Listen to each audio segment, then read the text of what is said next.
All right, we are looking at our last module in our Unit 5 on therapy and positive psychology. And today's focus is on positive psychology, Module 5.2A and B. And this is probably one of my favorite things that College Board has in the curriculum is what is positive psychology? How do we encourage it? How do we grow it? How do we essentially find joy is what's behind this positive psych. So the goal of positive psychology is to study subjective well-being through understanding positive traits and emotions. So the goal is to study what causes the positive traits and the emotions that we experience to help us have a better well-being, to help us be more resilient, to help us to be happier and healthier people. And so there's kind of three different pillars of this positive psychology movement. And those are positive well-being, positive traits, and positive groups, communities, and cultures. So starting with positive well-being, this is satisfaction with the past, happiness with the present, and optimism about the future. So that's kind of one pillar to positive psychology is having a positive well-being. This happiness with where you're coming from, this happiness with where you're at, and this optimism about what is to come in your future. The second kind of pillar to positive psychology is positive traits. How can we explore and enhance the traits that we have, our positive traits that can help us build a better, more resilient, happier life? And so looking at the multiple different traits, positive traits that we all possess, how can we kind of harness in and figure out what are our most positive traits? How can we harness those to increase our happiness? And the third pillar is the positive groups, communities, and cultures. This is looking at healthy families, friend groups, neighborhoods, schools, social media. How can we, kind of get that third pillar of positive psychology, getting us into a community, a positive community and a culture and a group of people. So we kind of begin this scientific pursuit by looking at happiness. What do we know about happiness? Well, what we do know is that happiness colors everything we do. Those that are happier, we know, see the world as safer. They tend to be more confident, more decisive. They cooperate more. They find more career successes. They're healthier. They live more satisfied lives. So we know happiness is kind of that end goal. Well, how do we get happiness? And what does happiness do? So, I already shared that happiness, it obviously makes you more confident, more decisive, experience more career success. But our question is, how do we know that? And we know that through research on happiness. We know that from numerous research studies, happiness predicts our future life courses. The happiest 20-year-olds who were studied were more likely to get married and less likely to divorce later on in life. There's a research study in 1976 and then restudied individuals at the age of 37. After that, found that those were happiest in 1976 not only were happier at 37, but they also made more money than those who were less happy in 1976. So there's lots of research that shows that happiness can predict a lot of good things.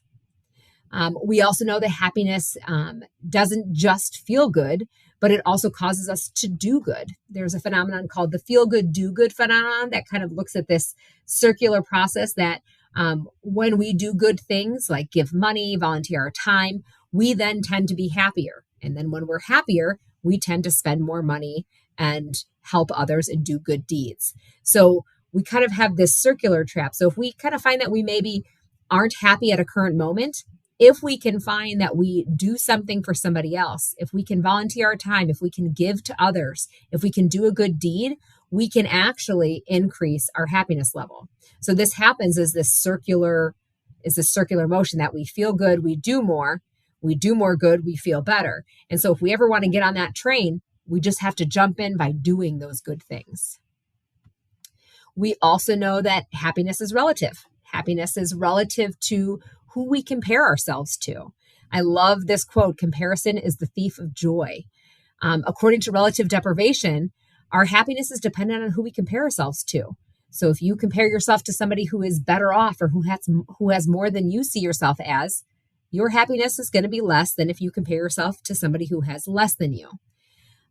Back to research, there was an analysis of 2.4 million people in 357 studies, found that happiness depends less on your financial success, but rather more on who you compared yourself financially to with regards to your peer. So when you compare yourself to somebody who you perceive as having more, all that does is create envy and sadness. If we instead compare ourselves to those that have less than us, that causes us to be more likely to count our blessings and see that things could be worse off. And so we know happiness is relative to whoever we decide to compare ourselves to at that moment. We also know happiness can be fleeting. There is a theory in psychology called the adaptation level phenomenon, where you can see in this graphic image, we kind of see here is like this person's average level of happiness. And as they're going through their lifetime on this treadmill, there's things that bring up and bring down our happiness level, but they all tend to come on back down to that average. So we have things like getting a new job, getting into college, getting a new boyfriend or girlfriend that brings us to this high. But eventually we get accustomed, we adapt to that, and we go back to our norm. And then we've got things that go down, things that go bad. We lose money, we break up, we lose a friend. That brings us down, but just like the high doesn't stay high forever, the low doesn't stay low forever either. And essentially we bring ourselves back up, and then another good thing happens or another bad thing happens. But what ends up happening is we tend to come back to our same happiness level. There's not one thing, bad or good, that's going to bring us up or down. So then we ask ourselves, what is it that brings us happiness? How can we get happiness? If this adaptation level phenomenon is true, what can we do? And that's what positive psychology focuses on. How can we get a positive well-being? How can we help individuals become the best possible versions, the happiest versions of themselves, so that they can reap all those benefits we know happiness gives us? Well, my one hint to you is what we can do to build our well-being, our resilience, and our positive emotions like happiness. I can tell you one thing, it's not money. Money does, to a point, bring us happiness. But once we get to a point where we can have enough money to eat, we have enough money to feel relatively in control of our lives, occasionally treat ourselves to something special, that happiness level does not change with more money.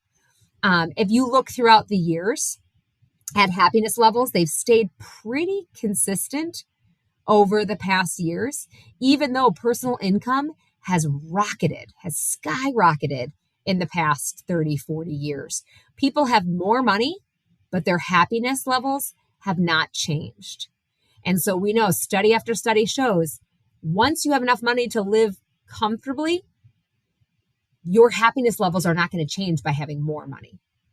So if that doesn't do it, well, then we ask ourselves, what does do it?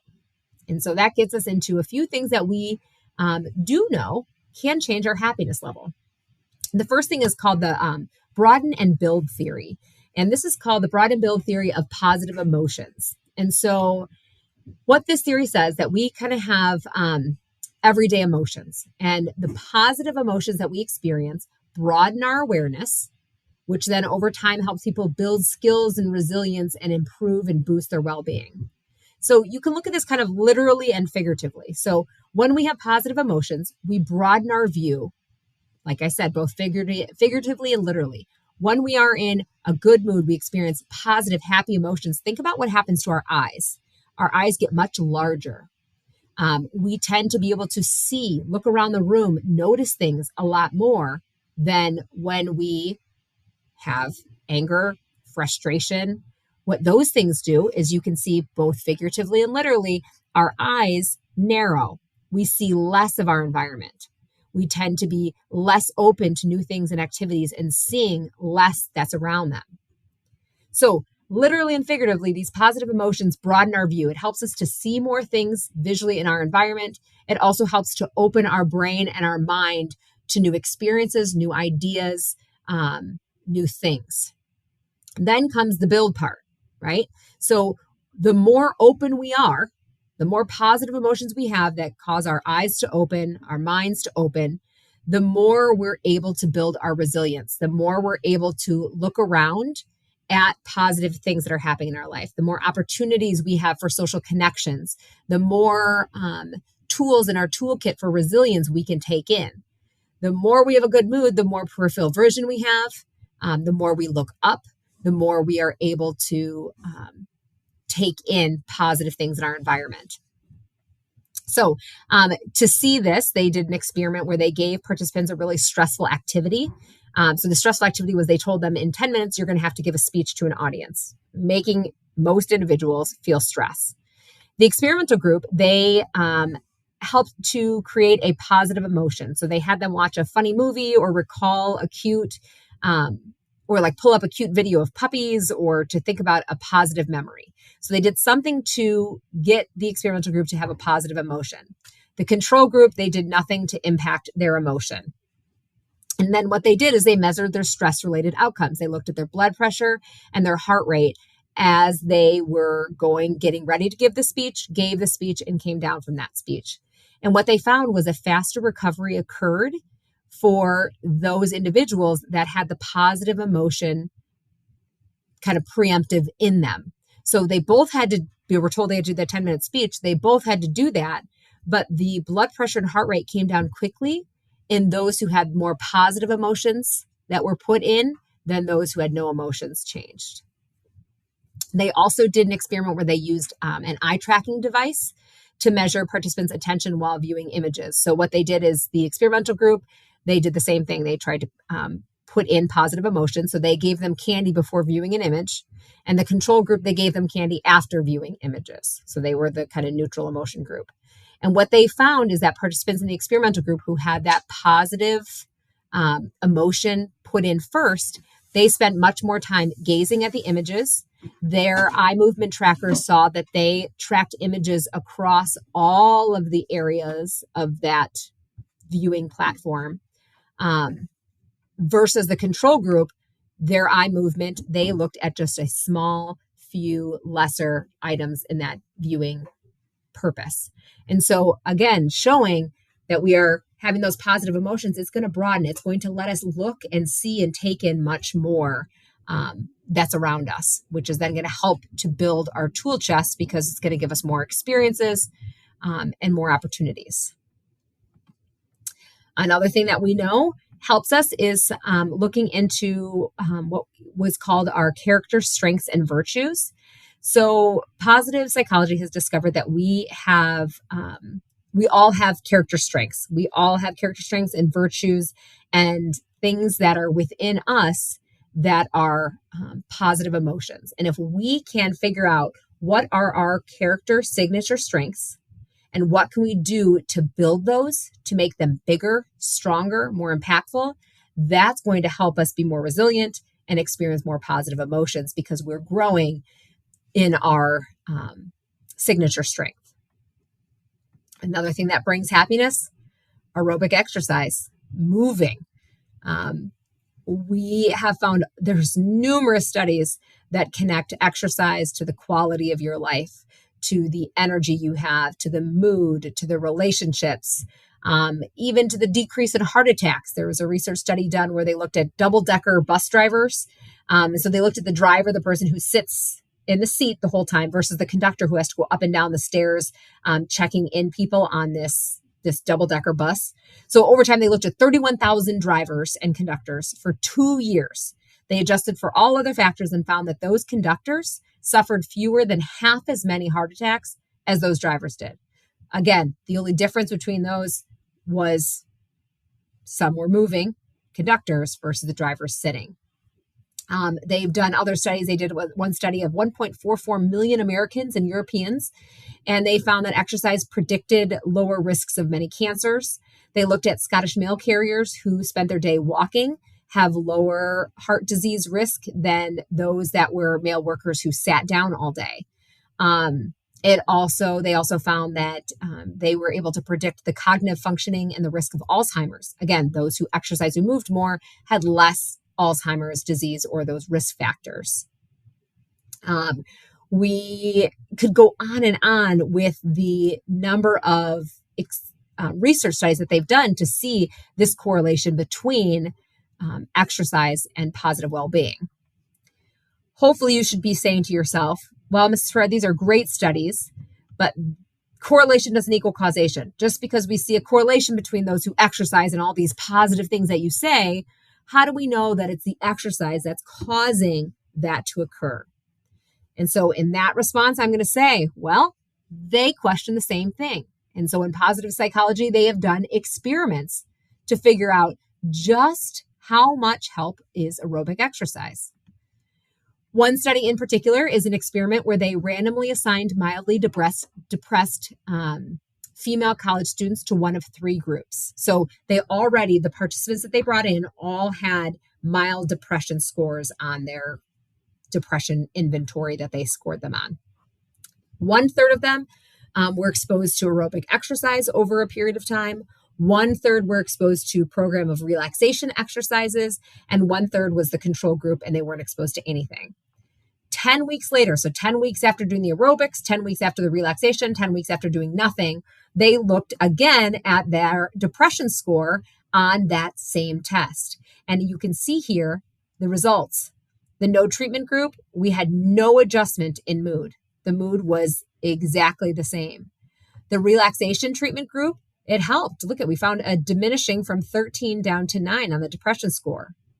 But what was most interesting was the change in aerobic exercise, going from an 11 all the way down to a 3.5. So we found when controlling and manipulating that variable of aerobic exercise, we can see that there's a cause and effect here, that aerobic exercise is what changed that particular score. Another thing that we can do to improve is giving gratitude. Experiencing and expressing gratitude predicts positive mental well-being time and time again. A study with 26,000 children, adolescents, and adults, those who showed more gratitude reported less depressive symptoms. Those who counted their blessings every day compared to those who did not reported greater happiness. So simply having a gratitude journal where you write down 3 things that you're grateful for in a day, or saying out loud 3 things you're grateful for in a day, can improve that mood. And the last one I want to talk about today is called post-traumatic growth. And positive psychology has looked at individuals who have experienced some sort of traumatic episode, surviving cancer, surviving a horrific life experience. And they found what's called this post-traumatic growth, that actually those that are who suffered from some sort of trauma, so survivors of cancer or survivors of a horrible accident, they actually find that those individuals report greater appreciation for life, more meaningful relationships, and tend to find positive changes in their emotions simply from going through that struggle or extremely challenging life circumstance, that it actually helped them to grow even more. So we are going to also look at many other ideas in class of what does the research say, what are evidence-based suggestions of things that we can do to improve our well-being, to improve our happiness. So stay tuned for that. Have a wonderful day.